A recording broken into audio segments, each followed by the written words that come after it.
everyone, a very warm welcome to this session. Sri Akal, Namaskar, Bonjour, Adab. I hope you guys are doing absolutely fine and amazingly well. Let's get started with our topic of knowing the earliest people in today's session. ये chapter है हमारा what, where, how and when. ठीक है, सारे डब्ल्यूज और H यहाँ पे use कर दिए गए. इस चैप्टर को अगर आप देखते हो और इसे डिवाइड करने की कोशिश करते हो तो हम मेजर टॉपिक्स जिसमें से डिवाइड कर सकते हैं वो है आपका knowing the earliest people, names of the land, finding out about the past, and then we have geographical framework of the history. ठीक है, ये मेजर टॉपिक्स हैं. अगर कॉन्सेप्ट्स की बात की जाए जो हम आज के सेशन में कवर करेंगे तो वो है हमारे what can we know about the past, where did people live, names of the land, finding out about the past, inscriptions, archaeologists and historian.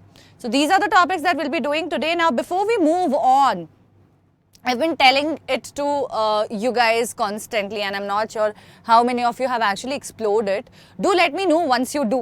But it's very important to be aware of our superpowers, है ना. हनुमान जी को जैसे याद दिलाना पड़ा था वैसे आपको भी बता दे रही हूँ मैं, आपको मैं इन्फॉर्मेशन पास कर रही हूँ, याद दिलाने की ज़रूरत नहीं है. So guys, we have something called Imbibe Lens and it is a super app, very useful for us. कैसे वो बता दे रही हो आपको. आपने सिर्फ उसको डाउनलोड कर लेना है अपने फ़ोन पे and you have to make sure that you have given the access to the camera on your phone. Now I am just gonna open the app and you will be able to see what I am talking about. Normally हमें जब भी कुछ पढ़ना होता है, कुछ करना होता है, क्या होता है, बहुत ज़्यादा टाइम लगता है. अगर हम उसे गूगल कर रहे हैं, यूट्यूब पे ढूंढ रहे हैं, इधर ढूंढ रहे हैं कि कौन सी वीडियो देखनी है, कौन सा डॉक्यूमेंट पढ़ना है, और पढ़ते पढ़ते कई बार ऐसे कुछ चीज़ें आ जाती हैं जिनके बारे में आप और ज़्यादा डिटेल जानना चाहते हो या और ज़्यादा डेप्थ में जानना चाहते हो या समझ नहीं आता है तो आप उसके बारे में दूसरी तरीके से दूसरी जगह से पढ़ना चाहते हो, बिकॉज बुक में कई बार इस तरीके से लिखा होता है कि हमें क्लियर नहीं होता है. So for all of these things, we go ahead on the internet usually and try to look up the topic and try to find resources to help us in enabling our understanding in those things, right? हमेशा मिलती नहीं है, या ऐसा नहीं कि मिलेगी नहीं, बहुत वक्त लग जाता है. उस टाइम को सेव करने का अच्छा तरीका क्या है? This is what it is. तो आप जैसे मान लो हम आज ये टॉपिक्स करने वाले हैं तो मैं क्या करूंगी, I will just quickly go ahead and take a picture. The moment I take a picture, a lot of things have gotten highlighted over here, as you can see on my screen. बहुत सारी चीज़ें highlight हो गई और वो यहाँ पे आज सजेशन आने लग जाती हैं. जैसे कि यहाँ पे हम देख पा रहे हैं, आप बुक से भी स्कैन करोगे जब तो वो हाईलाइट हो जाएंगे कीवर्ड्स और यहाँ पे सजेशन आने लगेंगे कौन से वर्ड के बारे में आपको पढ़ना है. आप उस पर सीधा ऐसा टैप कर सकते हो. तो यहाँ पे मैं आर्कियोलॉजिस्ट, इंस्क्रिप्शन, ये सब आ रहा है. मैंने इंस्क्रिप्शन पे टैप किया and you can see I already have a video right over here about inscriptions. Archaeologist पे किया तो उससे रिलेटेड भी वीडियोस आ गए मेरे पास. And how cool is that. कितना वक्त लगा, एक मिनट भी नहीं लगा होगा मुझे लगता है. Did not even take a minute for me to find all of these videos and how useful was this. तो ये आपके लिए बहुत हेल्पफुल हो सकता है. साइंस में, ज्योग्राफी में कई बार हमें 3D मॉडल्स भी मिल जाते हैं जिसके साथ हम इंटरैक्ट कर सकते हैं और उसके बारे में और लर्न कर सकते हैं. So that's the beauty of this app.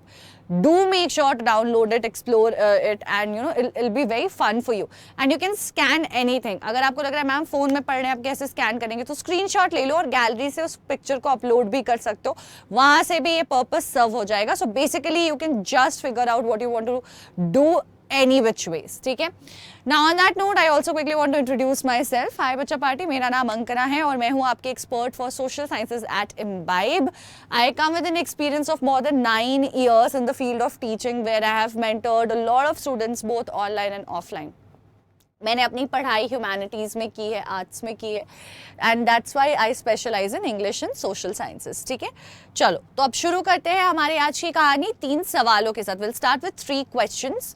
These questions are to check whether you have some understanding, some knowledge of the chapter and the concepts that we'll be doing or not, because also this is the very first session. जब हमारा पहला session नहीं होता है तो हम थोड़ा पुराने वाले सेशन से भी सवाल पूछ सकते हैं. पर आपको घबराना नहीं है कि मैम अभी तो पढ़ाया भी नहीं, सवाल पहले पूछ रहे हो. ये एक बेसलाइन असेसमेंट है. अगर कुछ आता है तो आंसर करना है, नहीं आता है तो भी कोई स्ट्रेस, कोई टेंशन नहीं लेना है. हम बढ़ जाएंगे अगले सवाल की तरफ. गलती हो जाती है तो आपने बस ये इंश्योर करना है कि when you actually when you are done with watching this session, जब आप ये टॉपिक पूरा पढ़ लिया है, तब वापस आकर के इन क्वेश्चंस को देखना, 2 मिनट भी नहीं लगेंगे इनको आंसर करने में, और तब आप आंसर कर पा रहे हो कि नहीं। अगर तब भी नहीं कर पा रहे हो, तब हमें पता चलना चाहिए कि हमें शायद कॉन्सेप्ट ठीक से समझ नहीं आए और थोड़े और ध्यान से पढ़ना पड़ेगा, ठीक है। वैसे उसकी होने की प्रोबेबिलिटी नहीं, बहुत कम है। तो ये हमारा पहला सवाल है, what did gatherers do? Gatherers क्या करते थे? Gathered food and medicinal herbs from forest, gathered firewood और गैदर्ड स्टोन्स। गैदरर्स क्या करते थे? What did gatherers do?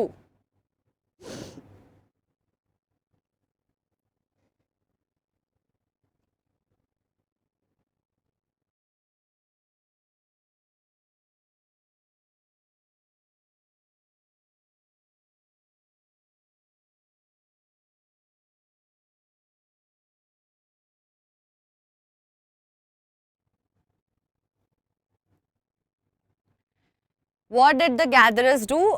तो अब गैदरर्स से टर्म से हमें ये समझ आ रहा है ये कुछ लोग हैं जो चीज़ों को इकट्ठा करते हैं, गैदर करते हैं। बट क्या गैदर करते हैं? तो भैया फायरवुड स्टोन्स तो गैदर करते होंगे, लेकिन इतना मुश्किल नहीं हुआ करता था पुराने टाइम में, राइट, रिलेटिवली। तो शायद खाने की चीज़ें, जो बाकी की चीज़ें इस्तेमाल में आएंगी, जो स्टोर में रखने की ज़रूरत होती है, वो सारी चीज़ें एक्टिवली गैदर करते होंगे, right. So it will be option A. So I'm not going to go into the solution and explain a lot to you because we will be talking about it, we will be learning about it more in detail, right? Next question. The people living near Narmada River for over 100,000 years also dash for food, hunted animals, started cultivation, borrowed.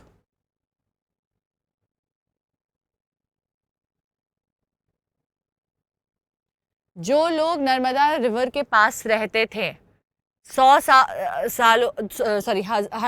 सालों से भी ज़्यादा पहले, 100 सालों से भी ज़्यादा, 100,000 सालों से भी ज़्यादा पहले, hundreds and thousands of years ago, also dash for food. क्या क्या करते थे खाने के लिए? मतलब क्योंकि वो नर्मदा के पास रह रहे हैं तो आपके दिमाग में एक बहुत प्रिज्यूम्ड सा आंसर आना बहुत लाजमी है। बट हम पूछ रहे हैं कि क्या वो हंट करते थे जानवरों को, या तो उन्होंने कल्टिवेशन शुरू कर दी थी, या खाना बोरो किया करते थे। क्योंकि नर्मदा के पास रहते थे तो ये सोच पाना कि खाना बोरो करते थे थोड़ा अजीब लगता है।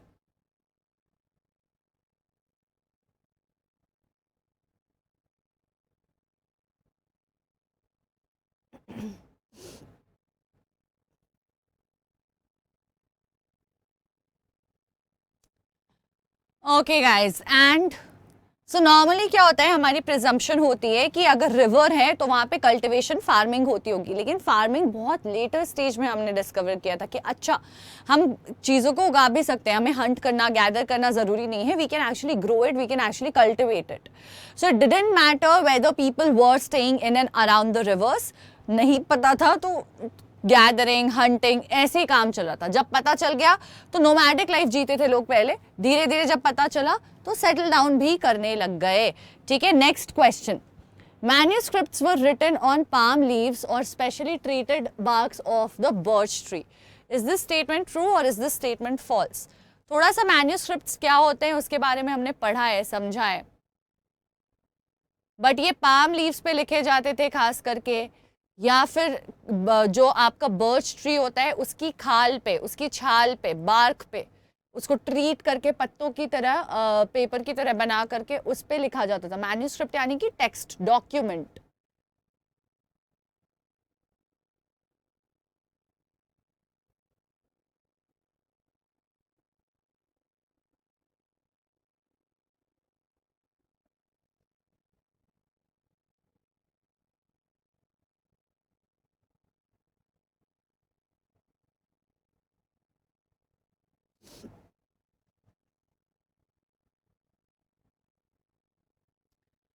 Okay, and we will be back. The statement is true. पहले पेपर्स नहीं होते थे तो लोग कहाँ लिखते थे? पत्तों पे, ऐसी सारी जगहों पे, ठीक है, अनयूजुअल जगह जो हम हमारे लिए सोचना इमेजिन करना थोड़ा डिफिकल्ट है। कोई नहीं, पढ़ेंगे, अभी टेंशन नहीं लेना है। तो अगर आपके सारे सवाल भी गलत हुए हैं तो कोई प्रॉब्लम नहीं है, आपको बस ये इंश्योर करना है कि इस क्लास के बाद वापस आकर चेक कर लो, ठीक है। So have you ever wondered how we come to live inside buildings and eat food crops grown by farmers? Where did it all begin? मैं तो ये भी सोचती हूँ कभी कभी कि किसने फिगर आउट किया कि छोलों के साथ भटूरे खाने चाहिए, है ना, या फिर पास्ता में सॉस जाएगा, मतलब all of these combinations, rajma के साथ हमें चावल खाना चाहिए, मतलब how did we come here? It must have been a very very long process. उसकी रेसिपी किसने फिगर आउट की, क्या मसाले पड़ेंगे तो ये स्वाद आएगा, किस स्वाद को क्या कॉम्प्लीमेंट करता है? Because I am a foodie, I keep thinking about food, but also very basic things. मतलब सोचो ना, when I was born, landlines exist किया करते थे, वो भी सबके घरों में होना ज़रूरी नहीं है, सबके घरों में नेसेसरली नहीं होते थे, खैर मेरे टाइम तक फिर भी था, बट मेरे से 10 साल पैदा होने के 10 साल पहले तक और भी नहीं था। तो सिर्फ ये सोच पाना कि कहाँ हम पहले फ़ोन करने के लिए वो लंबी लंबी तारों वाली चीज़ों को लेकर चलते थे, वहाँ से हम कॉर्डलेस पे मूव करते हैं कि चलो ठीक है, घर में ही कॉर्डलेस है, कॉर्ड मतलब थोड़ा सा बिना कनेक्टेड वायर के फ़ोन है। उसके बाद हम पहुंच गए यहाँ पे जहाँ मोबाइल फ़ोन्स आने लग गए, अब टच स्क्रीन आने लग गए, सब कुछ इतना डिजिटलाइज हो गया है, घरों में रह रहे हैं हम, कॉलोनीज बना रहे हैं, सोसाइटीज़ बना रहे हैं। How did we come here? ये रास्ता कैसे तय किया हमने? हम कैसे फिगर आउट कर पाए कि ऐसे करना चाहिए, ये सिविलाइजेशन बनानी चाहिए, मैं आपसे कम्युनिकेट कर सकूँ, इसके लिए ये भाषा कैसे बनी? जब नहीं थी तो लोग कैसे बात करते थे? किसने सोचा कि अच्छा सॉइल पे आप अपनी मर्जी का क्रॉप ग्रो कर सकते हो और ये क्रॉप से जो हमको चाहिए उसको इस तरीके से ग्रो कर सकते हो, उसकी कल्टीवेशन ऐसे बेटर कर सकते हो? सोचने वाली बात है, right? We are at a state where we are the most developed, we have so much of technology, knowledge, skill, everything, कितना कुछ है हमारे पास। तो कभी सोचने बैठो तो आपके दिमाग में बड़े अजीब अजीब से सवाल आएंगे और उन सवालों को आप वंडर करोगे कि लोग पहले कैसे सर्वाइव किया करते थे। Did the life look exactly the same? was everyone the same? was it different? So let's answer that question with this chapter. इस चैप्टर से हम उसी सवाल का जवाब देने वाले हैं। So let's get started. सबसे पहले हम पास्ट के बारे में जानते क्या हैं और क्या जान सकते हैं? What can we know about the past? Past के बारे में हमें क्या पता है, क्या पता कर सकते हैं? तो बेटा there are several things that we know about our past. कुछ चीज़ें हमें पहले से पता है। अब यहाँ पे थोड़ा सा मैं आपको कॉन्टेक्स्ट दे दूँ। हमारे यहाँ ह्यूमन्स इतना कुछ डिस्कवर इसलिए कर पाए क्योंकि उनके अंदर ना बहुत ज़्यादा क्यूरियोसिटी होती है। We are curious beings, right? What are we? We are curious beings. Right from your childhood, you would have started asking 50 types of questions. ये क्यों है? Why is the sky blue? Why are the leaves green? And why do we stay together? Why do I call this woman my mother? Why do I call this man my father? 10,000 things, right? तो इंसानों के अंदर हमेशा से बहुत curiosity रही है और इस क्यूरियोसिटी की वजह से हम दो चीज़ कर पाए। पहली चीज़, पास्ट में इतना कुछ explore in the sense discover, कि हमने डिस्कवर या इन्वेंट कुछ भी कह लो, हम इसलिए कर पाए क्योंकि हमें हमेशा से बहुत ज़्यादा क्यूरियोसिटी थी जानने की कि कहाँ से मतलब कैसे कर सकते हैं, आग लग सकती है क्या, या ये क्या है, ये क्या खाया जा सकता है। लोग खाकर देखते थे, पेड़ों को देखते थे, इधर उधर घूमते थे, चीज़ों को देखते थे, समझते थे, टच करते थे, फील करते थे, उनको एक्सप्लोर करते थे, उनके साथ जो एक्सपेरिमेंट करना था करते थे। They were figuring their ways out and वैसे जवाब मिलता गया। किसी फल को खा के लोग मर गए तो समझ आ गया कि ये नहीं खाना, ये पॉइजन है। किसी से बड़ा अच्छा स्वाद आया तो समझ आया कि ये मेरा फेवरेट फ्रूट हो सकता है, वट। नेक्स्ट क्यूरियोसिटी किसको आई? हमारे हिस्टोरियंस को, यानी कि कुछ ऐसे लोग जो जी तो प्रेजेंट में रहे थे बट पास्ट के बारे में ना, ये जो क्वेश्चंस हम डिस्कस कर रहे थे उसका जवाब जानने में बहुत ही ज़्यादा इंटरेस्टेड थे। उन्हें बहुत ज़्यादा चुल थी कहीं ना कहीं ये जानने की कि कहाँ से आ रहा है ये सब कुछ, कैसे हो रहा है, हमारी डेवलपमेंट कैसे हुई, क्या इंसान हमेशा से ऐसे थे, पहले सिविलाइजेशंस हुआ करते थे, क्या लोग सोसाइटी में रहते थे, क्या सेम सिस्टम फॉलो होता था, क्या तब भी पॉलिटिक्स होता था, तब भी लीडर होता था, लोग कैसे सर्वाइव करते थे। ऐसे हजार सवालों का जवाब लेने के लिए हिस्टोरियंस निकल पड़े। अब हिस्टोरियंस को पढ़ने के लिए क्या चाहिए? हिस्टोरियंस को पढ़ने के लिए कुछ रिमेन्स चाहिए फ्रॉम द पास्ट, या तो कोई लिखी हुई चीज़ या कोई बनाई हुई चीज़ के टुकड़े, उससे वो उसे एज कर पाएंगे कि कितना पुराना है, किस स्टेटस में है, क्या डेवलपमेंट तब रही होगी। जैसे अगर हमारे टाइम की चीज़ें अगर लोग देखेंगे तो उनको टीवी, डिजिटल, ये सब बहुत दिखेगा, तो उनको समझ आएगा कि इंटरनेट दुनिया चला रही है हमारी, ठीक है। तो हमें हमारे पास्ट के बारे में because of all of these things बहुत कुछ पता है। जैसे कि what people use to eat, we have an idea कि किस तरीके का खाना खाते थे वो, कैसे कपड़े पहनते थे, किस तरह के घरों में रहते थे, घरों में रहते भी थे कि नहीं रहते थे। जो हंटर्स की, हर्डर्स की, फार्मर्स की, रूलर्स की, मर्चेंट्स की, priest, craft person, artist, musician, scientist, ये सारे लोग कब एग्जिस्ट करते थे, कब नहीं करते थे, और जब करते थे तो इनकी लाइफ कैसी थी। There was a point where nobody was actually associated with anyone else, right, it use to be just one of their own. तो फैमिली का कॉन्सेप्ट कैसे आया? How did people realise that they have the power to reproduce children? How did this children associate with their parents? Was there a concept of family that existed back at that time? Were they together or did they become enemies after that, like rivalries बन जाते हैं? क्या वो सब एक दूसरे के लिए, एक दूसरे को सपोर्ट करते थे लाइफ में, या अलग रहते थे? ये सारी चीज़ें हमारे पास पता है। उसके बाद जैसे जैसे वक्त के साथ हम आगे बढ़ते गए, हंटर्स आते गए, फार्मर्स आते गए, रूलर्स आते गए, तो इनकी जिंदगियाँ बदलती गई। अब इनकी ज़िंदगी कैसी थी, क्या कल्चर था, इनमें से बहुत सारे स्टेजेस का we have an idea, we know about it. And then the games children use to play, the stories they heard and the songs they sang. So through all of these things we know a lot of details, and we know a lot of details about these things, right? So people, where did they used to stay? अब पहला सवाल आता है, कहाँ रहते थे लोग? तो बेटा सबसे पहले अगर बात की जाए तो लोगों के घर आज सच कॉन्सेप्ट एग्जिस्ट नहीं करता था। छाए में, पेड़ के छाए में, गुफाओं में रहते थे, घर बनाते नहीं थे, केव्स में रहते थे। कंस्ट्रक्शन का कॉन्सेप्ट, लकड़ी को कैसे इस्तेमाल कर सकते हैं, पत्थरों से क्या कंस्ट्रक्ट कर सकते हैं, बहुत शुरू से नहीं था, धीरे धीरे बढ़ता गया। So people have lived along the banks of the Narmada River for several 100,000 years. Narmada river कहाँ है? नर्मदा रिवर आपको पता होगा गुजरात में, वैसे तो एमपी से होते हुए गुजरात, मध्य प्रदेश से होते हुए गुजरात जाती है, बट गुजरात में प्राइमरीली। अब देखो रिवर क्यों हमारा एक बहुत बड़ा यहाँ पे पॉइंट ऑफ अटेंशन है, why do we need to be very very specific about this? इसमें बहुत ज़्यादा ध्यान देने की ज़रूरत इसलिए है क्योंकि ये समझना होगा कि रिवर के पास सॉइल फर्टाइल होती है, फिशेस मिलते हैं आपको, बहुत सारे लाइफ सपोर्ट्स मिल जाती हैं, बहुत तरह के पौधे ग्रो करते हैं, पानी इन जनरल अवेलेबल रहता है। प्यास लगी होगी तो लोगों ने सोचा होगा कि पानी पीने से प्यास बुझती है, फिगर आउट कर ही लिया होगा कुछ दिन में, बिना पानी के तो कोई सर्वाइव नहीं कर सकता है। तो रिवर के पास लाइफ को बढ़ाना बहुत आसान होता है, तो इसीलिए सेटलमेंट्स जो है वो रिवर के पास शुरू हुई, क्योंकि कल्टिवेशन भी रिवर के पास शुरू हुआ। ये कल्टिवेशन होगा, एक मिनट। हाँ,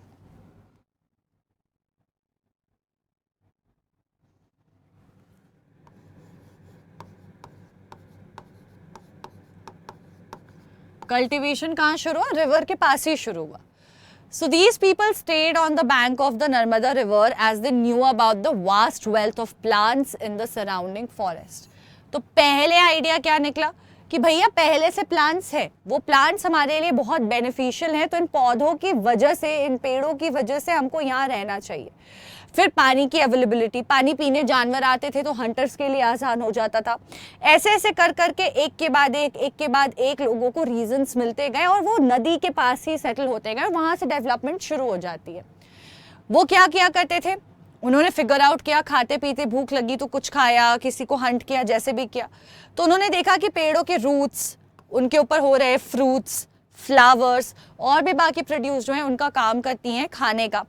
कहीं चोट लगी तो किसी प्लांट के लीफ को लगा लिया तो हीलिंग होती है, पेन कम होता है, या जो जलन है कम हो जाती है। तो they started figuring out that what purposes different plants, different roots, stems they had to play and where they were growing on the banks of the rivers, right? And sometimes they also hunted animals. So as I was telling you, plants बहुत सारे थे, तो यानी कि forest जैसा ही था। पहले ऐसा नहीं था कि छोटे मोटे प्लांट होते थे और नदी के पास कुछ नहीं होता था, जंगल हुआ करते थे प्रॉपर, और वहां पे नदी बहती थी। उन जंगलों में जानवर होते थे, वो जानवर यहाँ पे पानी पीने आते थे नदियों के पास, और नदियों के पास अगर ये रहते थे तो उनको हमेशा उन्हें पता था किस वक्त कौन आएगा, और हंटिंग बहुत आसान हो जाती थी। तो हंट करना एनिमल्स को भी काफी हो जाता है आसान, और बहुत easily doable for these people, right? So people, now, yeah, that brings us to the next question. People have lived along the banks of the Yamuna River for several hundreds and thousands of years.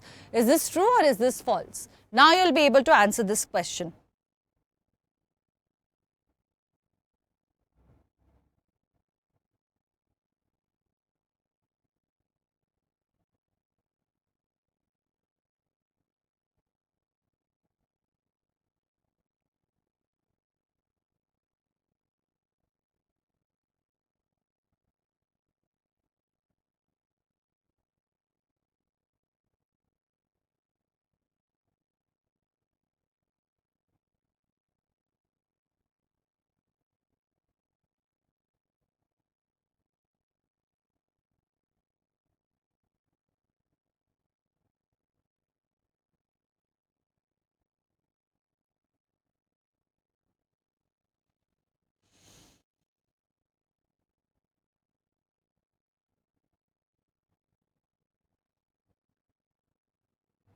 So people have lived along the banks of the Yamuna river, it says. Yamuna river तो नहीं है, हम किसकी बात कर रहे हैं?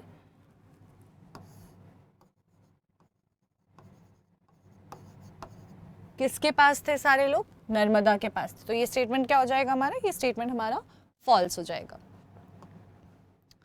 So people have lived along the banks of the Narmada river for several hundred and thousand years, and उनके बारे में is what we are studying. वहीं पे फिर आपका हड़प्पन सिविलाइजेशन, ये सिविलाइजेशन अब उधर उधर धीरे धीरे धीरे करके उधर डेवलप करेगी। Now the area of Suleiman and Kirthar hills to the northwest of India. Northwest, वही Rajasthan, Gujarat, that portion. Women and men began to grow crops such as wheat and barley about 8,000 years ago. तो हम पहले जब पहले की बात कर रहे हैं तो हम बात कर रहे थे 1000 साल पहले की, ठीक है, हजारों साल पहले की, कि वहाँ पे लोगों ने रिवर्स के आसपास रहना शुरू किया। अभी इन्होंने कल्टीवेशन का कॉन्सेप्ट, फार्मिंग का कॉन्सेप्ट नहीं समझा था, उसको करना शुरू नहीं किया था। लेकिन फिर एक एरिया आता है सुलेमान और किरतार हिल्स का, जो हमारे नॉर्थ वेस्ट के साइड पे ही आता है। वहाँ पे धीरे धीरे लोगों ने रियलाइज किया कि कुछ पौधों को वो खुद भी कल्टिवेट कर सकते हैं, the ones that they desire, that they want to, जिनको वो ग्रो करना चाहते हैं, जिनको वो खाना चाहते हैं, कंज्यूम करना चाहते हैं, उनको वो आराम से ग्रो कर सकते हैं। Which were what? Which were wheat and barley. कौन से पौधे हैं ये? व्हीट और बार्ले हैं, और ये लगभग 8000 साल पहले होता है। People also began to look after animals like sheep, goats, cattle and use to live in villages. ठीक है, तो इन्होंने ये भी रियलाइज किया कि हम रेयरिंग ऑफ एनिमल्स कर सकते हैं, हम जानवरों को पाल सकते हैं, या पेट करने का, पेटिंग का कॉन्सेप्ट भी यहाँ पे आ जाता है ना। और कौन सा कॉन्सेप्ट आ जाता है? पेट करने का कॉन्सेप्ट आ जाता है कि जानवरों को पालो, सब खा मत जाओ, है ना, जो इधर उधर मिल रहे हैं उनके पीछे भागते रहना जरूरी नहीं है। कुछ को हम अपने पास रख सकते हैं, उनके अलग अलग प्रोडक्ट्स को यूज कर सकते हैं, उनके साथ ग्रेजिंग पे जा सकते हैं, उनके अलग अलग पर्पसेस हैं, मिल्क मिलेगा हमें उनसे। तो वो धीरे धीरे इन जानवरों की देखभाल करने लग जाते हैं, परिवार का हिस्सा भी बना लेते हैं, और फिर उनसे अलग अलग उनकी अपनी डील चलती है कि कुछ सामान जानवर देंगे, जानवर को खाना और ख्याल रखना, केयर जो है वो ह्यूमंस देंगे। तो उसमें शीप, गोट, कैटल, ये आहिस्ता आहिस्ता करके शामिल होने लग जाते हैं। ठीक है, then Garo Hills to north east, north east की तरफ। अभी हम नॉर्थ वेस्ट की बात कर रहे थे, अब नॉर्थ ईस्ट में आ जाते हैं। नॉर्थ ईस्ट में आता है आपका Garo hills, north and the Vindhyas in central India. तो बच्चों हम अलग अलग एरियाज की बात कर रहे हैं, अब आप कंफ्यूज मत होना। हमने इसके पहले बार्ली की जब बात की तो बार्ली वाले में हमें ये समझ आया बार्ली वीट ग्रो करना नॉर्थ वेस्ट में शुरू हुआ था।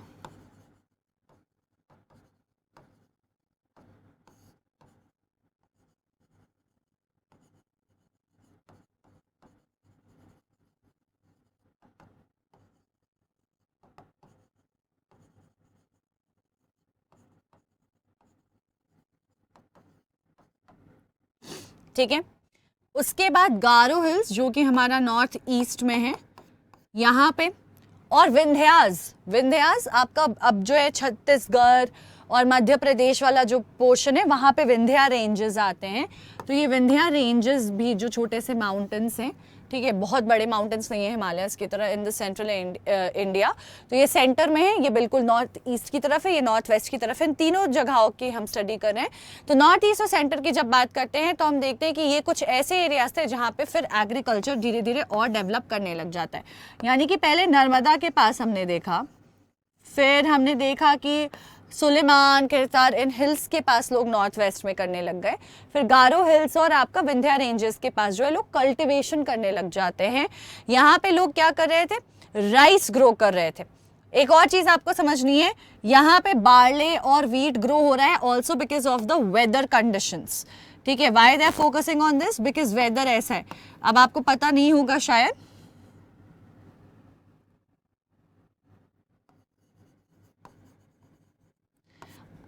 लेकिन बार्ली हो गया, व्हीट हो गया, इनको पानी कम चाहिए होता है, थोड़ी सी ठंडी जगह पे ग्रो कर जाते हैं। बार्ली थोड़ी सी ड्राई सॉइल में ग्रो कर जाता है। तो जो गुजरात वगैरह या वो वाले साइड की कंडीशन हो गए, वो बार्ले के लिए, व्हीट के लिए बड़े फेवरेबल थे। लेकिन वो कंडीशंस नॉर्थ ईस्ट में और सेंट्रल इंडिया में भी फेवरेबल हो ज़रूरी नहीं है। इन सब जगहों पर रिलेटिवली ज़्यादा बारिश होती है, सॉइल डिफरेंट होता है, उस वक्त भी था। तो डिफरेंस की वजह से जो टेम्परेचर है, जो एनवायरनमेंट है, जो क्लाइमेट है, जो बाकी फीचर्स हैं, फिजिकल फीचर्स है, जो कंडीशंस हैं, वो क्योंकि डिफरेंट है, इसकी वजह से क्या होता है, यहाँ पे हम देखते हैं कि राइस जो है वो पहली चीज थी जो ग्रो करी जाती है, the places where rice was first grown are to the north of Vindhyas. तो विंध्यास के नॉर्थ में हमने देखा कि लोग चावल ग्रो करना शुरू करते हैं, चावल वहीं से पहले शुरुआत होती है, फिर शायद धीरे धीरे साउथ और दूसरे एरियाज में आई होगी। The reason being the condition was very much favourable for that. आज भी डेट में आप देखोगे तो जो हमारा पंजाब, हरियाणा, बिहार, यूपी, ये सब वाली जगह है, ये सब जगहों पे आप देखोगे चावल बहुत प्राइमरीली ग्रो किया जाता है, तो वहाँ पे कंडीशंस इतने फेवरेबल थे कि अपने आप ये मैनेज हो जाता है और इसलिए ग्रो कर रहे थे लोग चावल, यहाँ से उसकी शुरुआत होती है। So what is it, which grain was it that was first grown to the north of the Vindhyas? Rice, barley or wheat?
So बच्चों राइस जो है वो ग्रो करता था, that's what we have been studying. Moving on.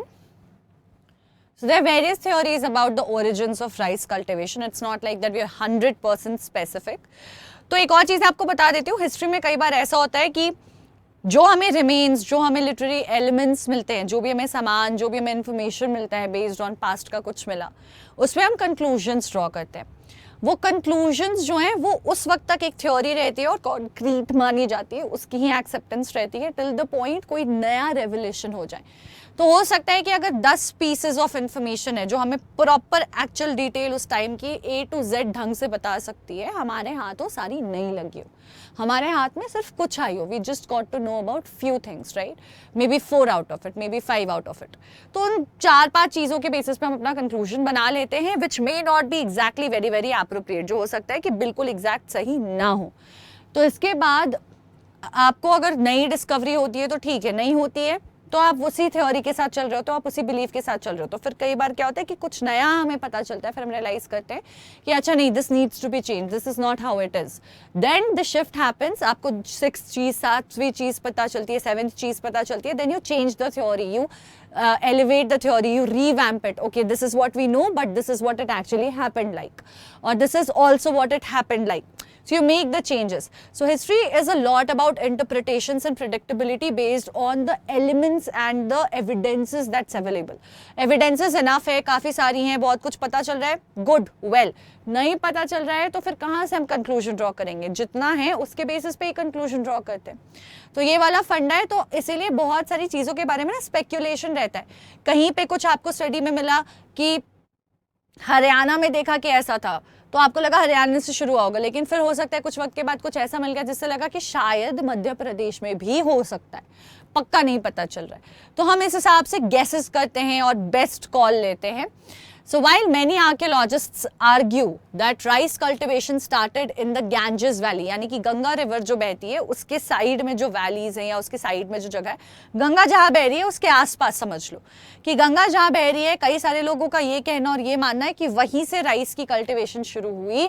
कई सारे लोगों का ये भी मानना है कि राइस की कल्टिवेशन जो है वो नॉर्थ ऑफ विंध्याज से शुरू हुई, यानी कि Chhattisgarh, Madhya Pradesh end of course उसके बाद फिर यूपी वगैरह का रीजन आ जाता है, बट मोटा मोटा शुरू यहाँ से हुआ, ना कि गंगा वाली जगह से। तो इन दोनों के अराउंड काफी स्पेक्यूलेशन चलती रहती है, ठीक है। तो लगभग 4700 ईयर्स अगो व्हाट हैपेंस, 4700 साल पहले क्या होता है, some of the earlier cities flourished on the banks of the river Indus and its tributaries। अब देखो हर जगह आपको एक कॉमन फैक्टर यहाँ पे दिखेगा, वो है हमारे रिवर्स, क्योंकि बच्चे पहले जिंदगी रिवर के अराउंड ही आसान होती थी, ट्रांसपोर्टेशन, टेक्नोलॉजी, डेवलपमेंट हुआ नहीं था, तो लोगों की सिविलाइजेशन ना रिवर के पास ही आपको ज्यादा दिखेगी। जैसे आप क्या है, शहरों में फैक्ट्रीज है, नौकरियां हैं, तो वहां पे हमको सिविलाइजेशन बड़ी बड़ी दिखती है, लोग वहां पे हमें बैठे हुए दिखते हैं कि अच्छा लोग यहाँ काम कर रहे हैं। पहले ऐसा नहीं था, पहले नदियों के आसपास जो है लोग सेटल होते थे, क्योंकि वहां पे पौधे, कल्टिवेशन, पानी, जानवर सब वहीं पे रहते थे और वहीं पे इजीली अवेलेबल होता था, आपको ज्यादा इधर उधर जाना भी नहीं पड़ता था। तो it used to meet all the requirements in and around the rivers. तो हमने देखा कि अब देखो टाइमलाइन पे चलते हैं, हजारों साल पहले हमने समझा कि लोग सिर्फ रिवर्स के पास रह रहे थे, जैसे कि नर्मदा रिवर, वहां पे हंटिंग भी करते थे, प्लांट्स गैदर करते थे। तो ज्यादातर लोग क्या थे, गैदरर्स थे, गैदर क्या करते थे चीजों को, प्लांट्स और एनिमल्स।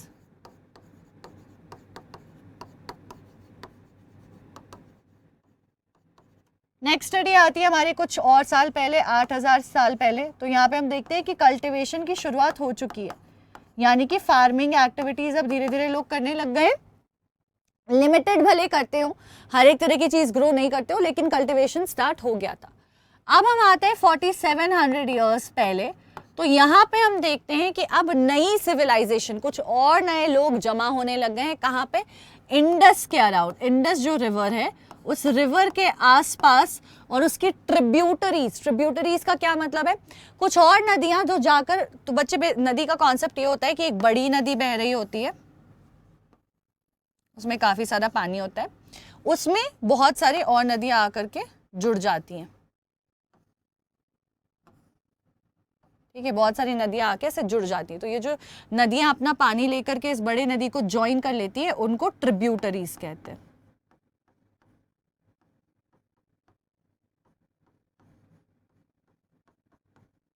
ठीक है, तो 4700 ईयर्स पहले हमने देखा कि कुछ बड़े शहर थे जो फ्लरिश करते हैं on the banks of the Indus river और उसके ट्रिब्यूटरीज के अराउंड, जो वो नदी था उसका पूरा सिस्टम था उसके अराउंड। फिर 2500 ईयर्स के अराउंड, मतलब और 2500 साल पहले अगर हम जाएं, तो हमने और डेवलपमेंट्स देखी। अब डेवलपमेंट्स कहाँ हो रही हैं, अब गंगा रिवर के पास पहुंच गई हैं और गंगा से जुड़ी और भी जो नदियां हैं, जो उनका सिस्टम है। जैसे आप देखो यहाँ पे इंडस बह रही है, ये वाला रिवर जो है,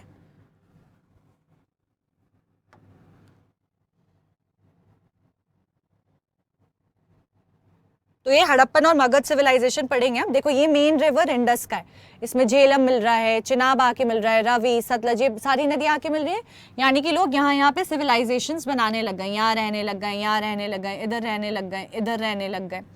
वैसे ही गंगा जा रही है, उसमें यमुना आ रहा है, ठीक है, और नर्मदा देखो यहाँ पे, नर्मदा इधर पे, गंगा है, यमुना है, कोसी है, व्हाट डू यू से, घाघर, ऐसे और भी कई सारी ट्रिब्यूटरीज है, बहुत सारी नदियाँ इसमें आके जुड़ती हैं।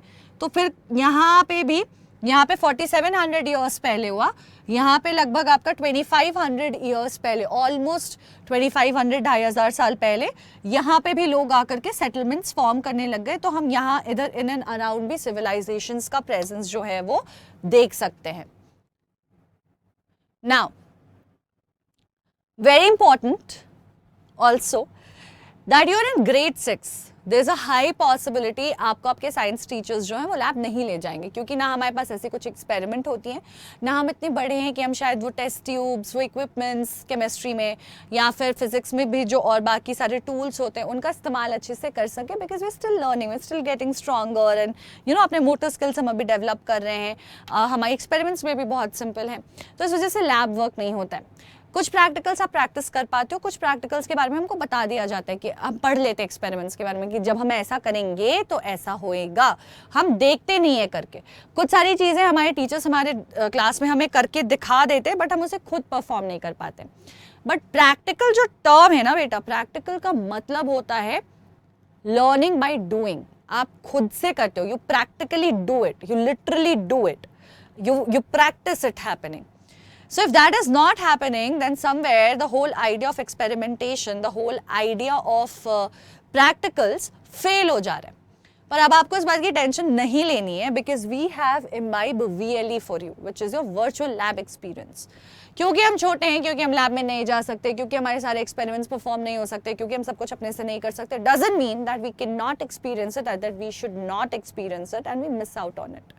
So what you have to do is just download this app, ठीक है, कहीं से भी डाउनलोड कर लो। आप iOS यूज़ करते हो तो ऐप स्टोर, अगर नॉर्मल दूसरा एंड्रॉयड फ़ोन यूज़ करते हो तो आप प्ले स्टोर, जो भी आपका फ़ोन है उस जगह से डाउनलोड कर लेना है आपको इस एप्लीकेशन को, and you can start practising. अगर आपको सीनियर क्लासेस के भी एक्सपेरिमेंट्स करके एक्सपीरियंस करना है, आप यहाँ पे वो भी कर सकते हो। इम्बाइब लेंस का मैजिक तो हम देख ही चुके हैं।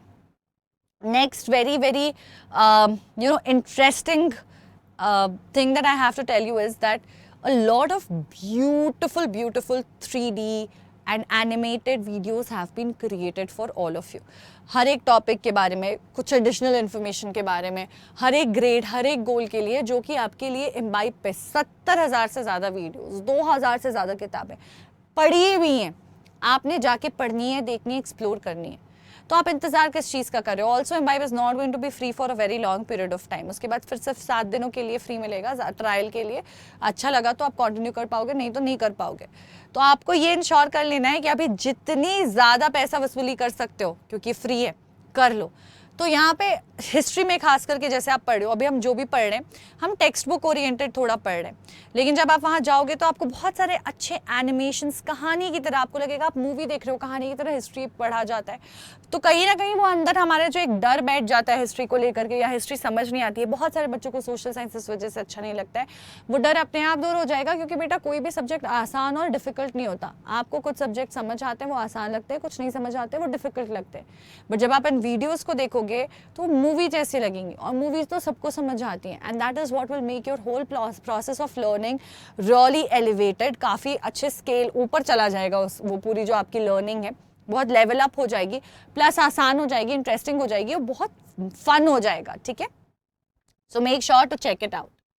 Now in ancient times the area along Ganga and its tributary rivers to the south of the Ganga was known as Magad. तो अगर आपको ध्यान होगा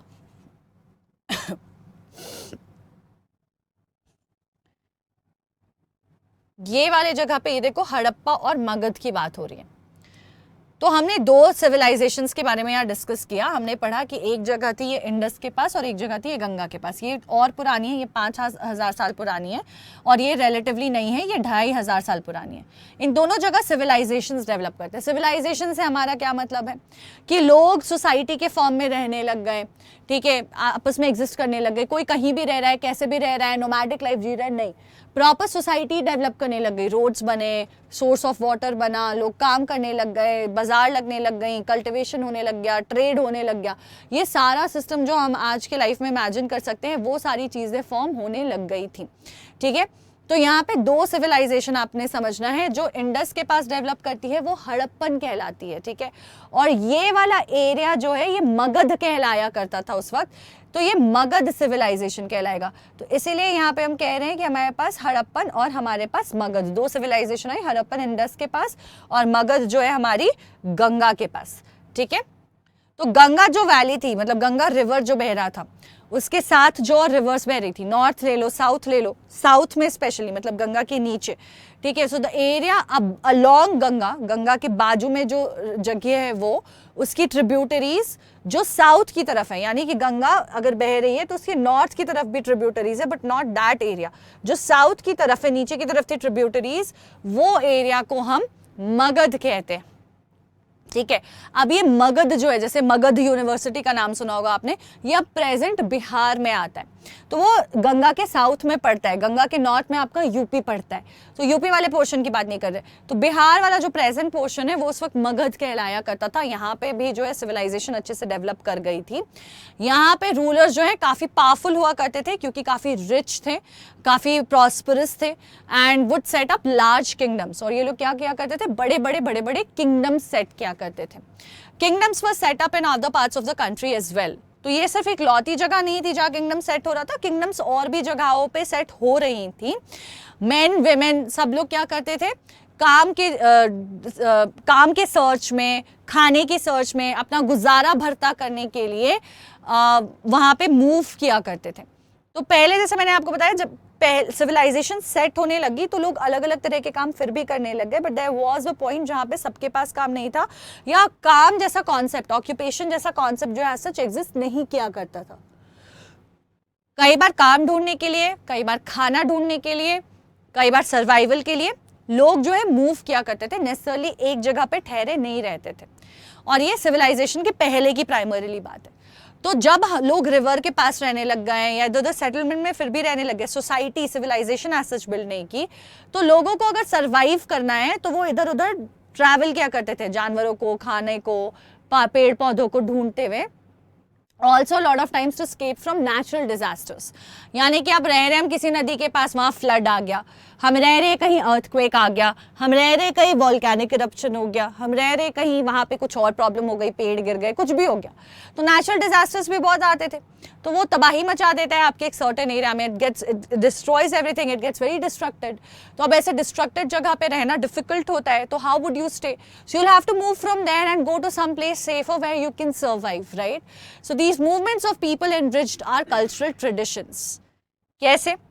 नर्मदा के पास कोई रह रहा था, वो वहाँ का कल्चर, बार्ली ग्रो करना, ये सारी चीज़ों को, एक सर्टेन तरीके से कपड़े पहनना, वहाँ पे सर्वाइव करना, उस कल्चर को लेकर के वहाँ से मूव करना शुरू करता है। वहाँ से मूव करना शुरू करता है क्योंकि मान लेते हैं वहाँ पे फ्लड आ गया या सूखा हो गया, कोई भी डिजास्टर आया या किसी प्रॉब्लम की वजह से उनको नहीं मिल पा रहा है खाना, उन्हें नहीं मिल, उनकी सर्वाइवल नहीं हो पा रही है, तो वो दूसरी तरफ मूव करना शुरू करते हैं और करते करते पहुंच जाते हैं विंध्यास के पास, यानी कि नर्मदा से विंध्या रेंजेस और साउथ ऑफ गंगा, मगध के आसपास पहुंच जाते हैं लेजिस से। तो वहाँ पे कल्चर, टेम्परेचर, वेदर, क्लाइमेट, लोग जो खाना खा रहे हैं, जो कपड़े पहन रहे हैं, वो डिफरेंट है बहुत। अब जब वो यहाँ पहुँचे तो कुछ चीज़ें वो अपनी नई सीखते हैं इस नई जगह पे, बट कुछ चीज़ें नई सिखाते हैं जो वो पुरानी प्रैक्टिस करते थे। अब इससे क्या होगा? डाइवर्सिफिकेशन आएगी, फिजन होगा कल्चर का। दो अलग अलग जगह के लोग अपनी अलग अलग नई आइडेंटिटीज को मिक्स करेंगे तो क्या होगा? कल्चर इनहैंस होता है। इसीलिए हमारे जो कल्चरल ट्रेडिशंस है बहुत इनहैंस्ड है, और बहुत वेरीड भी हैं, बहुत डाइवर्स भी हैं, और उसमें बहुत सारा सिमिलैरिटी और मिक्सचर भी दिखता है। कुछ चीज़ें आपको लगेगा कि अरे ये वहाँ भी वैसी थी, हमारे यहाँ भी सेम हो रही है, ऐसा कैसे हो रहा है? क्योंकि भैया आपके पूर्वज जो थे, आपके एंसेस्टर्स जो थे, जब वो इस वक्त रह रहे थे, वो वहाँ से यहाँ आए थे, तो जो उस जगह के लोग हैं और जो यहाँ के लोग हैं उनमें ये सिमिलैरिटी क्रिएट करके चले गए। People have shared new ways of carving stones, composing music, even cooking food over several hundreds of years. उस वक्त क्या कर रहे थे? अभी जैसे हम जो खाना खाते हैं, बहुत एज बेसिक एज फूड तो बहुत बड़ा पार्ट है कल्चर का, और फूड का एक्सचेंज होता ही है। आप जब एक जगह से दूसरी जगह जाते हो, वहाँ कुछ नया लोकल कुजीन ट्राई करते हो, तो you bring some of it back, or you learn how to cook it, you try to learn how you can replicate it, or you find places where you can find it. तो food का असर बहुत ज़्यादा होता है. तो लोग एक सर्टेन तरीके से खाना पकाते थे एक जगह पे, दूसरी जगह पे अलग तरीके से पकाते थे. एक तरफ कुछ सर्टेन खाते थे, दूसरी जगह अलग खाते थे. कहीं कोई प्लांट कुक करके खा रहा है, कहीं एनिमल कुक करके खा रहा है, कोई रॉ खा रहा है, कोई कुछ सर्टेन प्लांट्स को खा रहा है, कोई कुछ सर्टेन प्लांट्स को नहीं खा रहा है. तो जब ये लोग एक्सचेंज करते थे कल्चर का, मिलते थे एक दूसरे से, और एक दूसरे के बीच में एक्सचेंज होता था कल्चर, आइडियाज, ट्रेडिशन, लाइफस्टाइल, तो उसमें खाना बहुत बड़ा रोल होता था. बाकी और चीज़ें क्या कर रहे हैं, तो भैया आग कैसे लगा रहे हो, किस तरीके की पौधे को ग्रो कर रहे हो, कल्टीवेशन क्या कर रहे हो, पत्थर काटना या टूल्स बनाना, तो किस तरीके के टूल्स बना रहे हो, किस प्रोसेस से बना रहे हो, पत्थरों को कैसे कार्व कर रहे हो, ये सारी चीज़ें वो एक दूसरे को सिखाते थे. इनफैक्ट जो म्यूजिक बनाते थे, जो पेंटिंग्स करते थे, पहले भी लोग जो है ना, आपका जो भी चल रहा है, when it did not use to exist the paper, the paint और एनीथिंग, चूना वगैरह या मिट्टी की मदद से लोग उसे गीला करके रॉक्स पे बनाते थे, सिनेरियो को प्रेजेंट करते हुए, यानी कि जो उनको दिख रहा है उसे वो पत्थरों पे ड्रॉ कर दिया करते थे. ठीक है, तो ये सब लोग एक दूसरे से सीखने लग गए, एक दूसरे के साथ एज अ कल्चर एक्सचेंज करने लग गए. Okay, so here comes the next question. About 4700 years ago, the earliest cities developed on the banks of the river dash 25 years ago, and cities started to develop around the river dash and its tributaries. कौन से वो दो rivers है जिनकी हम बात कर रहे हैं, एक 4700 years पहले और एक 2500 years पहले.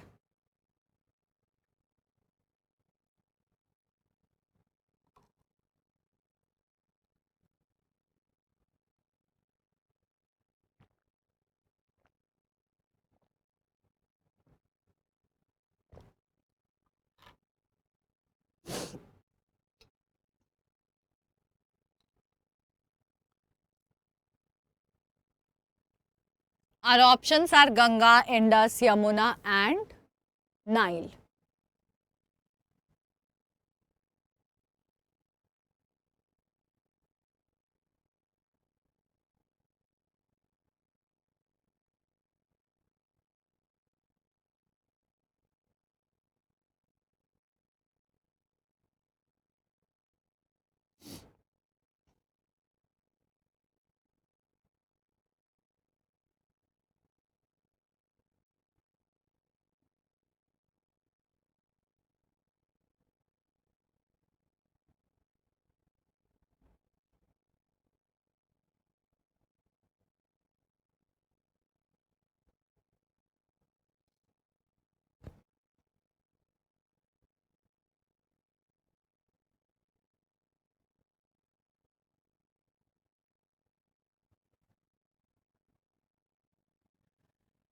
सो गाइज 4700 ईयर्स पहले जो है इंडस के पास सिविलाइजेशन डेवलप करती है, और 2500 ईयर्स पहले जो है हमारे गंगा के पास डेवलप करती है. ठीक है, तो ये दो जगहें थे, हड़प्पा और मगध, ऐसे याद रखेंगे.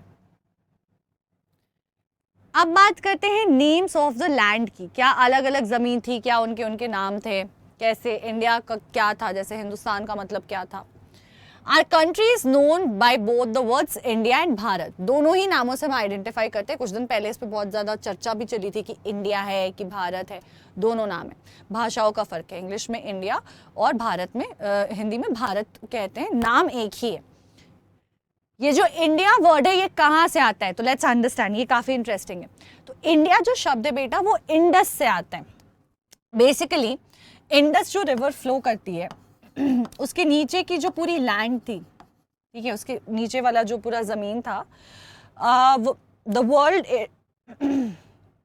World India comes from Indus, from the Indus called Sindhu in Sanskrit.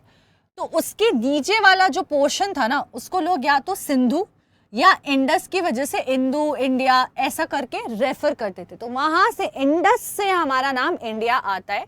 Iranians और ग्रीक्स जो थे उस वक्त, जो आया करते थे नॉर्थ वेस्ट से 2500 साल पहले लगभग, वो इस ज़मीन को इंडोस या हिंदोस करके प्रोनाउंस करते थे, और यहाँ से ही हिंदुस्तान भी बना.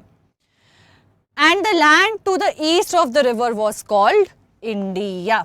तो इस रिवर के ईस्ट में यानी कि इस तरफ नीचे की तरफ साउथ एंड ईस्ट, ये जो पूरा ज़मीन थी, उस ज़मीन को हिंदोस, इंदोस या फिर आपका इस तरीके से रेफर किया जाता था। इंडस से आती थी वो इंस्पिरेशन और धीरे धीरे ये चेंज होकर के मॉडिफाई होकर थोड़ा इंडिया हो गया। तो जो ग्रीक्स थे, जो बाहर के इन्वेडर्स थे, वो कैसे रेफर करते हैं ज़मीन को? जब ट्रैवल कर रहे हैं तो किसी तरीके से तो इंडस के परे जो लैंड है उसको रेफर करेंगे ना, तो उसको कैसे रेफर करेंगे? तो ये ग्रीक्स और ईरानियंस कैसे रेफर करने लग जाते हैं इसे?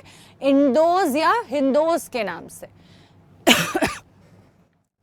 जो भारत नाम है was used for a group of people who lived in the northwest and who are mentioned in Rigveda, which is the earliest composition of Sanskrit.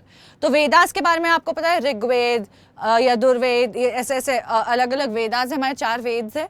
वेद जो है वो वेदास जो है वो संस्कृत में लिखा हुआ है। सबसे पहला क्रिएशन किताबों का आप कह सकते हो वेदास के फॉर्म में हुआ है, संस्कृत लैंग्वेज में। वहां पे जो है कुछ सेट ऑफ लोगों को भारता के नाम से डिफाइन किया गया, यानी कि group of people were referred to as Bharata in the Rigveda, जो सबसे earliest composition, one of the earliest composition of Sanskrit है, लगभग 3,500 साल पहले। तो क्योंकि पहले वो सिर्फ कुछ लोगों को डिफाइन करने के लिए यूज की जाती थी, धीरे धीरे उसका मीनिंग जो है ब्रॉड होता गया, डाइवर्सिफाई होता गया और आहिस्ता आहिस्ता करके पूरे देश के लोगों को रेफर करने के लिए इस्तेमाल होने लग गया। ठीक है, now how do we find about the past? How do we get there? One way through which we can find about the past is by reading books that were written long ago, है ना। मैंने आपको बताया 2 तरीके, या तो आपके पास कुछ रिटन हो, लिटरेरी हो। तो बेटा पढ़ने के किसी भी चीज को 2 तरीके होते हैं हिस्ट्री को पढ़ने के, एक लिटरेरी एविडेंस होता है हमारा और दूसरा आर्कियोलॉजिकल एविडेंस। यानी कि कुछ चीज़ें जो हमारे पास रिटन फॉर्मेट में है, टेक्स्ट के फॉर्मेट में है, और कुछ चीज़ें जो आर्कियोलॉजिकल रिमेन्स जैसी हैं, यानी कि बिल्डिंग्स, कॉइन्स या फिर आपका कुछ डिग किया हमने तो कुछ बर्तन निकले, कुछ स्टोन्स निकला, कुछ टूल्स निकले या फिर स्केलेटन वगैरह निकला। ये सब चीज़ें जो है रिमेन्स होती हैं, फिजिकल चीज़ें, जो टेंजिबल मेजरेबल फिजिकल चीज़ें जो आप छू करके देख करके फील कर सकते हो, ऐसे रिमेन्स भी होते हैं। इन दोनों ही चीज़ों की स्टडी करते हैं लोग। लिटरेरी एविडेंस सिर्फ जो है आपका मेडिवल इंडिया से ज़्यादा प्रोमिनेंटली हमें मिलता है। उसके पहले थोड़ा बहुत थोड़ी ड्राइंग्स थोड़ी इधर उधर हमको मिल जाती हैं, क्योंकि पहले पढ़ने लिखने का कॉन्सेप्ट और ये सब बहुत कम एग्जिस्ट किया करता था, तो ज़्यादा ऑप्शंस नहीं है हमारे पास, लिमिटेड है बहुत। तो थोड़ा बहुत लिटरेरी एविडेंस हमें मिल जाता है मैन्यूस्क्रिप्ट्स के फॉर्म में। मैन्यूस्क्रिप्ट का मतलब क्या होता है? कोई भी डॉक्यूमेंट या टेक्स्ट जो लिखा होता है उसको हम मैन्यूस्क्रिप्ट कहते हैं। अब मैन्यूस्क्रिप्ट जो है पहले लोग हाथों से लिखते थे। ये जो जैसे आप देख पा रहे हो कि ये डिजिटल तरीके से प्रिंटेड एक तरीके का टेक्स्ट है, या जो हम किताबों में अब देखते हैं, नॉवेल्स में देखते हैं, हिस्ट्री की किताबों में देखते हैं। पहले प्रिंट करने का कॉन्सेप्ट नहीं था। प्रिंटिंग काफ़ी रिसेंटली आया है, मतलब लगभग 1000 साल पहले आया है। अब हम कह सकते हैं 1000 साल पहले आया है, 1200 साल पहले। उसके पहले बिल्कुल ही नहीं था। तो लोग हाथों से लिखा करते थे और पेपर भी एग्जिस्ट नहीं किया करता था। तो पेपर के जगह लोग क्या करते थे? पाम लीव्स, ठीक है, जो पाम का पेड़ होता है उसके पत्तों को सुखाकर उसके ऊपर लिखते थे, या फिर बर्च ट्री होती है उसकी खाल छाल जो भी बोल लो, बार्क ऑफ द ट्री जो बर्च होता है उसको सुखाकर उसको पेपर की तरह यूज किया करते थे। ये हिमालयाज में ग्रो करती है और उस पे हाथ से किसी मोर के पंख से या एक पतली टहनी स्टेम लेकर के आपका एक छोटा सा ब्रांच लेकर के ट्री का, उसको इंक में या कलर में या मिट्टी घोल करके, सॉइल को घोल करके उसमें डिप करके उससे लिखा करते थे। लेकिन उसके लिए लैंग्वेज और ये सब भी जब डेवलप हो गया तभी ये हो पाता था, उसके पहले नहीं हो पाता था। ठीक है, so the next question is the ancient Greeks referred to India as dash और पीपल ऑफ इंडस, इंडोस और Aryans.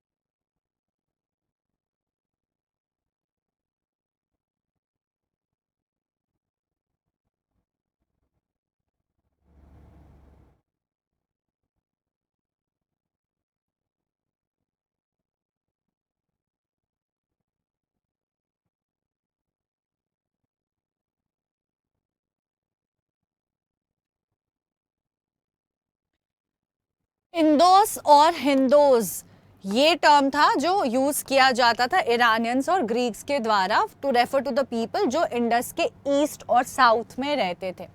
So in different periods of history India का नाम अलग अलग रहा है, अलग अलग तरह से अलग अलग जगह को चेंज करते गए। जैसे बहुत सिंपल एग्जांपल देती हूँ आपको, बॉम्बे था अब मुंबई हो गया है, कैलकाटा था अब कोलकाता हो गया है, मद्रास था अब चेन्नई हो गया है। तो आप समझ रहे हो, इलाहाबाद था प्रयागराज हो गया। नाम जगहों के वक्त के साथ डिपेंडिंग अपॉन कौन गवर्न कर रहा है बदलता रहता है, या रेफरेंस में अलग अलग लोगों के बदलता रहता है। तो इसी तरीके से हमारी भी जो लैंड है इंडिया की, उसका नाम हिस्टोरिकली हम देख सकते हैं कि शिफ्ट होता गया है। कभी लोग कैसे भी एड्रेस कर रहे थे, कभी और लोग किसी और तरीके से एड्रेस करने लग गए। ठीक है, so in different periods of history India को अलग अलग नामों से जाना गया है। India was known by various names, जैसे कि Aryavarta, Bharatvarsham, Hindustan. And ancient Greeks जो हैं या जो आपके ईरानियंस हैं, वो इंडस के साउथ या ईस्ट के बाद वाले जोन को इंदोस या हिंदोस के नाम से जानने लग गए, और वहीं से इंडिया भी नाम आ जाता है। ठीक है, धीरे धीरे जैसे जैसे साल बदलते गए मैन्युस्क्रिप्ट्स लोग लिखते जाने लग गए, लेकिन अब ये मैन्युस्क्रिप्ट्स पत्तों से लिखा हुआ था और उसको लकड़ियों से ऐसे सील कर दिया जाता था प्रोटेक्ट करने के लिए। बट ये पत्ते प्रोटेक्टेड नहीं थे, कोई परमानेंट इलाज नहीं था, पेपर थे नहीं है, पत्ते थे, कीड़े खा जाते थे, तो वो डिस्ट्रॉय हो गए। लेकिन कई सारे सर्वाइव भी किए, कई सारे आधे डिस्ट्रॉय हुए, आधे बचे रह गए, and they got through. These were often preserved in temples and monasteries. तो इसको कहाँ रखा जाता था? मंदिरों में, मोनास्ट्रीज में। धीरे धीरे लोगों ने रियलाइज भी किया कि भैया हमारे पत्ते तो खा जा रहे हैं लोग, हम कैसे करें? तो उसको ट्रीटमेंट के साथ रखा जाता था ताकि वो प्रिजर्व्ड रहे।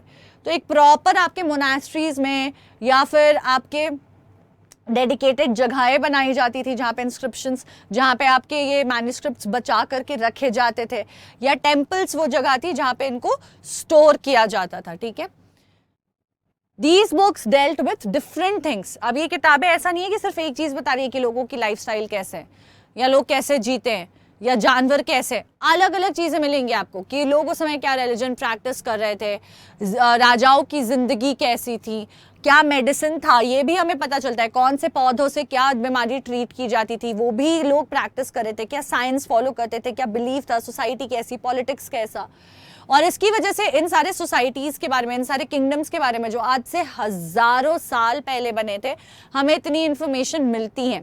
इसी के साथ साथ बच्चे, जैसे लिटरेचर की हमारे किताब में पोम्स, कहानी लिखी होती है, इन मैन्युस्क्रिप्ट्स में भी एपिक्स लिखी होती थी, यानी कि कोई लेजेंडरी कहानी, कोई बड़ी कहानी। पोम्स लिखे होते थे, नाटक, नृत्य, प्लेज लिखे होते थे। Many of these were written in Sanskrit, others were in Prakrit. ठीक है, तो संस्कृत में ज्यादातर लिखे थे, लेकिन संस्कृत भी ना थोड़ा एलीट लैंग्वेज था। उस वक्त भी सारे लोग नेसेसरली संस्कृत नहीं बोलते थे। ज्यादा कॉमनली जो लैंग्वेज बोला जाता था वो प्राकृत होता था, यानी कि जो बहुत पढ़े लिखे, बहुत ऐसे ब्राह्मण्स नहीं थे, प्रीस्ट नहीं थे, बहुत वैसे हर कोई पढ़ा लिखा नहीं होता था, स्कूल का कॉन्सेप्ट एग्जिस्ट नहीं करता था। तो ब्राह्मण्स वगैरह जो प्रीस्ट थे, जो भगवान की पूजा करते थे, वो गुरुकुल जाते थे, वहां से पढ़ते थे, या राजा वगैरह, सब लोग नहीं पढ़ते थे। तो वो संस्कृत उन्हें आता था, एलीट लैंग्वेज था ज्यादा। प्राकृत ज्यादा कॉमनली यूज्ड लैंग्वेज था, एंड देन तमिल। इन तीन लैंग्वेजेस में हमें बहुत ज्यादा मिलता है ये। ठीक है, so these are the things that we wanted to cover up today, and we have, so let's quickly summarize what we have learned today in what, where, when and how में। तो हमने पढ़ा कि पास्ट नॉलेज जो है हमारे पास अलग अलग तरह की, हम लोगों के लाइफस्टाइल के बारे में जानते हैं, उन किस तरीके का काम करते थे, क्या ऑक्यूपेशंस थे, क्या कल्चरल प्रैक्टिसेस थी। जब हम पास्ट के बारे में पढ़ते हैं तो हम इन सब चीज़ों के बारे में पढ़ते हैं। हम पढ़ते हैं कि लोग क्या खाते थे, कैसे कपड़े पहनते थे, कैसे घरों में रहते थे, कैसे सिविलाइजेशन में रहते थे, कहाँ कहाँ पे रहते थे, क्या फैक्टर्स थे जो उसे इन्फ्लुएंस करता था। जैसे कि रिवर के पास रहने की वजह थी अलग अलग पेड़ों का अवेलेबल होना, जानवरों का वहाँ आना, वहाँ पे हंटिंग भी हो पाना। धीरे धीरे वो फैक्टर शिफ्ट होकर के कल्टिवेशन बन जाता है। ठीक है, इनसाइट्स इनटू वेरियस ऑक्यूपेशंस, हमें ये भी समझ आता है कि अलग अलग तरह के काम कर रहे थे लोग। हंटर्स थे, फार्मर्स थे, रूलर्स थे, आर्टिसंस थे। चाइल्डहुड एक्टिविटीज है ना, कि क्या कैसे लोग बच्चे कैसे ग्रो करते थे, क्या पढ़ाई हो रही थी, मैन्यूस्क्रिप्ट्स बनती थी और क्या कहानियाँ सुनाई जाती थी, वो हमें पोम्स वगैरह के फॉर्म में मिलती है, सॉन्ग्स के बारे में, और ये सारी चीज़ें भी हमें सोसाइटी के बारे में बहुत बड़ी रिफ्लेक्शन देती है, क्योंकि जो कहानियाँ, जो गाने गा रहे हैं, ठीक है, उन सारी चीज़ों में, उन फोक टेल्स में आपको पता चलता है वो कहानियाँ कहाँ से बनती हैं, सोसाइटी से इंस्पायर्ड बनती है। हम ज़्यादातर कहानियों में क्यों बोलते हैं कि बहुत समय पहले एक राजा था, क्योंकि बहुत समय पहले एक राजा हुआ करता था, तो वैसे ही कहानी बनी। कहानी जनरेशन और जनरेशन पास होती गई, राजा चले गए लेकिन कहानी रह गई। सेटलमेंट्स जो है हमने देखा शुरू हुआ सबसे पहले नर्मदा रिवर के पास, फूड रिसोर्सेज की वजह से, primarily because of the plants present है, जिससे लोग अलग अलग तरह के फ्रूट्स और लीव्स और स्टेम रूट सब निकाल सकते थे। लेकिन वहीं पे एनिमल्स भी आते थे एंड देन कल्टिवेशन भी शुरू हो गया। ट्रांजिशन जो है एग्रीकल्चर का और एनिमल हस्बेंड्री का लगभग 8000 साल पहले आया, जब लोगों ने शीप, कैटल्स, गोट्स, इनको पेट करना, रेयर करना शुरू कर दिया। धीरे धीरे हम देखते हैं कि बार्ली और आपके वीट की कल्टीवेशन शुरू होती है पहले नॉर्थ वेस्ट में। नॉर्थ ईस्ट और सेंट्रल इंडिया में धीरे धीरे राइस का कल्टीवेशन शुरू होता है, जो कि था नॉर्थ ऑफ विंध्यास में, और फिर इवेंचुअली गंगा के अराउंड जब लोग सेटल करने लग जाते हैं 2500 साल पहले, वहाँ भी राइस का काफ़ी कल्टीवेशन देखते हैं हम। मगध नाम था इस रीजन का, जो कि अभी प्रेजेंट बिहार और इन एंड अराउंड का एरिया है। वो काफ़ी इंपॉर्टेंट जगह है, आप मगध के बारे में पढ़ोगे भी, और चंद्रगुप्त मौर्य, ये सारे मौर्यन एम्पायर के बारे में पढ़ोगे, ये सब मगध में थे। मगध मतलब बिहार आज के डेट में जितना अंडर डेवलप्ड स्टेट हो गया है, बहुत सारी चीज़ों में बहुत पीछे है। लोग जो पैसे कमाते हैं, हेल्थ, एजुकेशन, उस स्टेट को काफ़ी ऊपर आने की हेल्प लगेगी, ज़रूरत है। It has a long way to go. But back at that time, you guys, it use to be one of the most flourished kingdoms. उस वक्त बहुत ही फ्लरिश्ड, रिच, स्टैब्लिश्ड किंगडम था, जो बहुत मॉडर्न था। लोग दूर दूर से आया करते थे देखने के लिए कि आखिर ऐसा क्या खास कर रहा है यहाँ का राजा कि ये इतना डेवलप्ड है ये जगह, लोग इतने खुश है, इतनी कमाई हो रही है, इतना ट्रेड कर रहे हैं।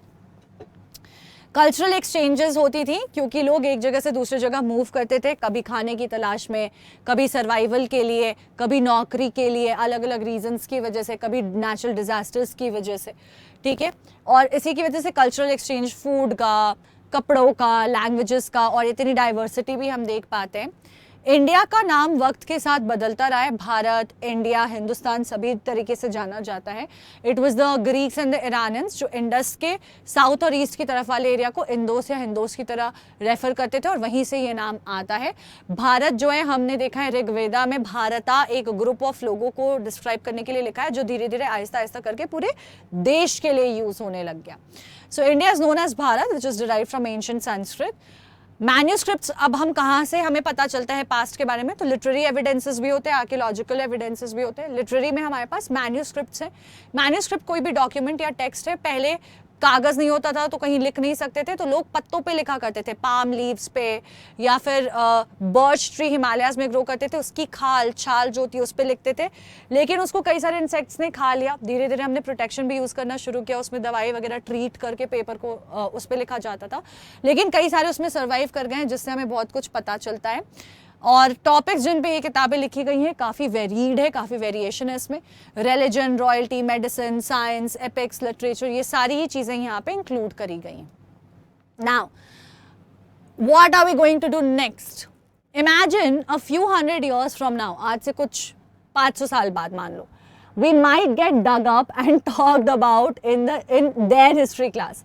क्योंकि बच्चे सिविलाइजेशन धीरे धीरे धंसती जाती है। आपका घर आज से 100 साल 200 साल बाद शायद ऊपर नहीं रहेगा, अंदर चला जाएगा ज़मीन के, वहाँ ऊपर कुछ और बन जाएगा। फिर वहाँ पे आज से 300 साल बाद, 500 साल बाद, 700 साल बाद हिस्टोरियंस उसको डिग करके निकालेंगे, अगर अर्थ पे लाइफ तब भी रही तो। और फिर आपके बारे में हो सकता है आपका स्केलेटन, आपका घर, आपका कुछ, मेरा कुछ मिल जाए, और हम पे स्टडी कर रहे होंगे हिस्टोरियंस, हमसे समझ रहे होंगे कि अच्छा ऐसे थी क्या civilisation. Or will our stories change depending on but will our stories be told the same way we remember them? या वो बदल जाएंगी डिपेंडिंग अपॉन हिस्टोरियन को क्या एविडेंसेस मिले और उन्हें हिस्ट्री कैसे समझ आती है। बिकॉज हमारे पास्ट में ऐसा बहुत बार हुआ है, हमको जो समझ आया हमने उस हिसाब से पास्ट को डिज़ाइन किया है, जो बदलता रहता है जैसे और नए एविडेंसेस आते जाते हैं। We will get the answer to all of these questions in our next session, and that is why I think it's going to be super exciting. So do not forget to attend. And बच्चों, imbibe again we are trying really hard to make sure that आपकी learning का process super fun हो जाए. इसके लिए हमने 70,000 से ज़्यादा वीडियोस, 2,000 से ज़्यादा किताबें बाइब के प्लेटफॉर्म पे आपके लिए रेडीली अवेलेबल कर रखी हैं. अपने लेवल की किताबें पढ़नी है, अपने लेवल के वीडियोस देखने हैं, उससे ज़्यादा देखना है, सब आपके लिए अवेलेबल है. और इतनी ब्यूटिफुली क्रिएटेड ये वीडियोस, इस चैप्टर का भी आप देखोगे तो आपको लगेगा कहानी, एक डॉक्यूमेंट्री देख रहे हो आप, बहुत सुंदर पिक्चर विजुअलाइजेशन के साथ. तो हिस्ट्री में तो मैं बहुत स्ट्रांगली रिकमेंड करती हूँ, ज़रूर देखना. बाकी सब्जेक्ट्स में भी, साइंस में भी आप विजुअलाइज कर पाते हो हर एक चीज़ को. जब हम कह रहे हैं कि पानी लो प्रेशर से हाई प्रेशर से लो प्रेशर की तरफ क्यों जाएगा, आप देख पाओगे क्यों जाएगा. और जो देख लेते हैं ना, वो हमारे दिमाग में ज़्यादा स्ट्रॉन्गर मेमोरी छोड़ जाती है. प्लस आपका डाउट्स रिजॉल्व होता है. मैं जैसे ये क्लास ले रही हूँ, ऐसे इम्बाइब की लाइव क्लासेस सारे टीचर्स आपके लिए लेते ही रहते हैं. इस जर्नी में आप अपने पेरेंट्स को भी शामिल कर सकते हो, अपने लिए टारगेटेड छोटे छोटे goals chapter wise, subject wise या फिर टॉपिक वाइज भी बना सकते हो कि मुझे इतने दिनों में. अब वहाँ पे प्रॉब्लम आती है प्लानिंग और स्ट्रैटेजाइजिंग. मुझे नहीं पता प्लान कैसे करें, इतनी प्लान्स बनाई फेल हो गए. आपको सिर्फ बताना है 20 डेज में कितने घंटे आप पढ़ोगे हर दिन, 1 घंटे, आधे घंटे, 2 घंटे, और कितने दिन में आप इम्प्रूव करना चाहते हो अपना गोल. आपके लिए जर्नी हम बनाएंगे, आपके लिए प्लान हम बनाएंगे. Plus you have a lot of practice and test which you can always opt for and go ahead with, जो आपकी नॉलेज को बहुत ज़्यादा इन्हांस करता है और ज़्यादा डेप्थ लाता है नॉलेज में. और साथ ही कूबो और इम्बाइब लेंस के बारे में आपको पता ही है. कूबोज के साथ हम खेल पाते हैं, अपने एलिमेंट्स के साथ, 3D के साथ इंटरैक्ट कर पाते हैं, क्विज़ेस के साथ. ये सब आपके लिए हमेशा रेडीली अवेलेबल है ना गाइज. इट्स जस्ट अब ये इम्बाइब मुफ्त में सिर्फ कुछ दिनों का मेहमान रह गया, ज़्यादा दिन की बात नहीं है, तो ज़रूर कर लो. VLE भी आप एक्सप्लोर कर लेना. एंड इम्बाइब लेंस का मैजिक तो मुझे लगता है कुछ भी, यार दवाई के पीछे क्या लिखा है, कहीं से भी कुछ भी पढ़ना है वो आपको आराम से यहाँ पे मिल सकता है.